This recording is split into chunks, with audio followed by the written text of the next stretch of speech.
Alexandre Dubé. C'est un véritable parcours de la combattante que tu vas nous raconter. C'est une histoire que tu suis depuis plusieurs années déjà en ce qui concerne la réunification familiale, toutes les étapes à franchir, le coût et les conséquences également. Ça fait quelques années ici à Cube qu'on suit le dossier de Lauriane Lachapelle, qui est une jeune femme qui a fait une demande de réunification familiale il y a de ça quelques années. Ça fait 7 ans qu'elle est en couple à distance avec un homme qui est guatémaltèque, qui se sont même mariés il y a 3 ans. Et là, ça a été le bordel, je m'excuse, le mot est pas assez fort, pour être capable de le faire venir au pays. Là. Même si on promettait au départ là, un 12 mois de processus dans le temps, ça s'est étiré. C'était un autre 12 mois, puis un autre 12 mois, puis des refus de visa, puis des refus de demande. Honnêtement, je peux pas tout vous résumer, tout vous expliquer, là, tellement c'est complexe, long, coûteux également. On va en parler dans quelques instants, de faire tout ça.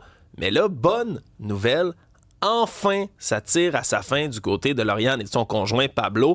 Ils vont enfin, là, il va recevoir sa résidence permanente, ce qui va leur permettre enfin d'être unifiés ensemble. Voilà une bonne nouvelle pour une fois. Lauriane Lachapelle, qui est anciennement coordonnatrice d'ailleurs du groupe de demandeurs en réunification familiale, est nouvellement réunifiée avec son mari. Bonjour, Madame Lachapelle. Bon matin, Monsieur Dubé. Quelle a été votre réaction lorsqu'enfin vous avez eu la confirmation? Un grand soulagement. Je vous cacherai pas là, que ça fait des années là, qu'on vit dans une stress, dans une pression qui n'a aucun sens et qui ne devrait pas avoir lieu. Et puis, bien sûr, ça a été un grand soulagement. C'est sûr que aussi, dans mon processus, on avait 2 processus toujours en parallèle. Il y avait la demande de visiteurs et il y avait la demande de résidence permanente.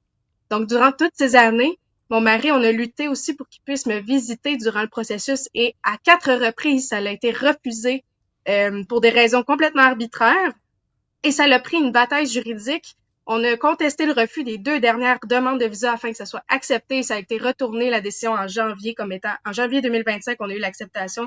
À partir de 2025, je vous dirais que là, ça a commencé à être la fin du parcours. Là, on l'a senti puisque mon mari a pu enfin venir au Québec cet hiver. Par contre, une fois qu'il est arrivé au Québec, donc son dossier de résidence permanente a été approuvé le lendemain de son arrivée. Donc, il y avait 2 choix, soit retourner au Guatemala tout de suite pour envoyer son passeport ou transférer sa demande à l'intérieur du Canada. Là, on nous avait dit, ça devrait prendre un mois de plus, il devrait avoir ses papiers. Donc, en tant que statut de visiteur, on a le droit de rester 6 mois à chaque visite au Canada. Donc, on s'est dit, on va allonger le voyage d'1 mois, on va pouvoir en profiter, on va pouvoir visiter un peu plus. Et finalement, à chaque mois, les délais ne faisaient qu'allonger.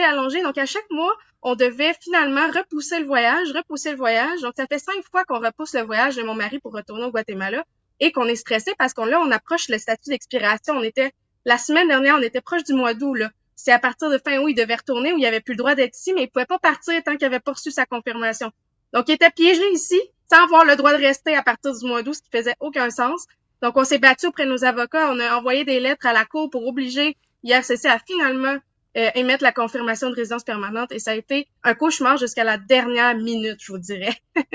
Ouais, là, enfin, c'est terminé, mais on comprend, Lauriane, que vous vous êtes beaucoup impliquée là, au sein là, des groupes de réunification familiale. Fait que vous êtes familière avec le dossier.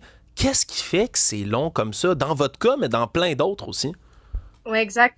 En fait, en 2022, c'était 12 mois les délais pour le Québec autant que le reste du Canada. À partir de juin 2023, ce qui s'est passé, il s'est mis à avoir une division entre les traitements des demandes de réunification familiale au Québec et le reste du Canada. Et ça, c'était à cause des seuils d'immigration du Québec qui imposaient des limites en termes de regroupement familial.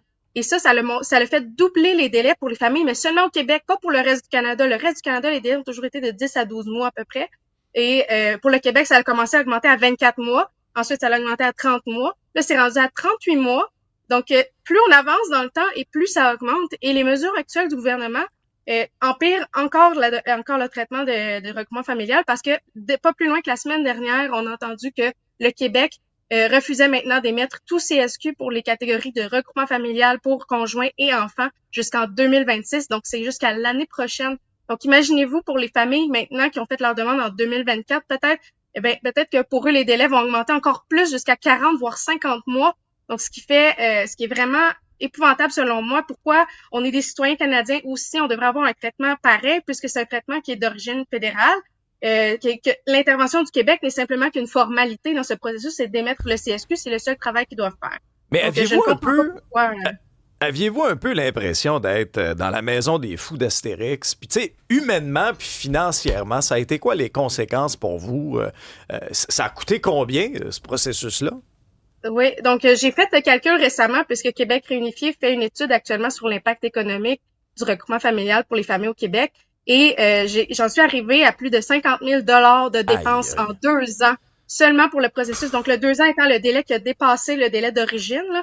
Donc en 2 ans incluant les frais légaux, les frais de double loyer, les billets d'avion excédentaires, les frais de soins psychologiques parce qu'on s'entend ça entraîne une énorme détresse psychologique.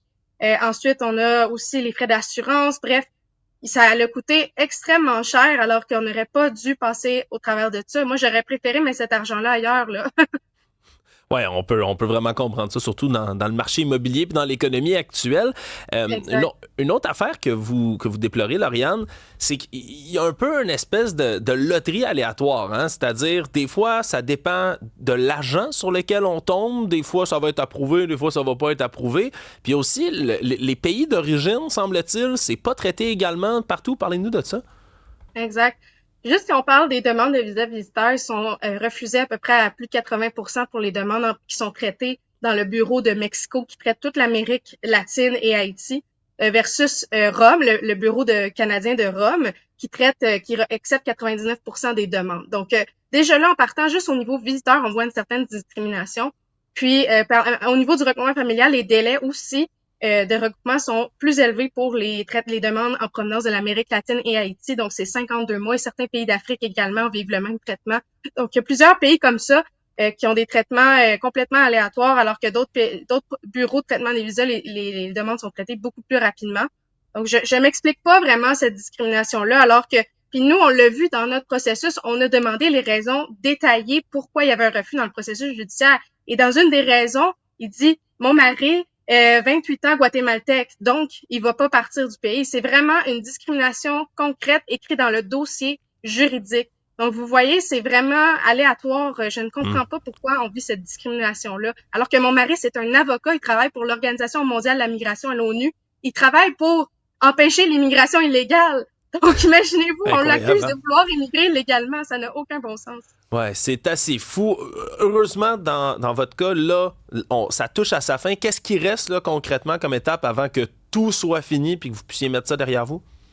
Tout ce qui nous reste, c'est de recevoir la carte par la poste, le document Bon, officiel de résidence bon. permanente. Pour l'instant, on a un papier informatique. On attend la livraison de la carte qui va être le document de voyage. Il va devoir retourner maintenant au Guatemala, vendre son appartement, sa voiture, etc. Et puis, il va pouvoir venir s'installer ici cet automne. Bon, vous allez la faire laminer, cette carte-là, Oui, pour la garder précieusement, Lauriane Lachapelle. Ben, en tout cas, on est content pour vous. On vous souhaite que les prochaines merci. années soient beaucoup plus calmes et paisibles et pour que vous puissiez enfin là, vivre votre amour comme ça. Merci beaucoup de nous avoir raconté votre histoire. Merci beaucoup.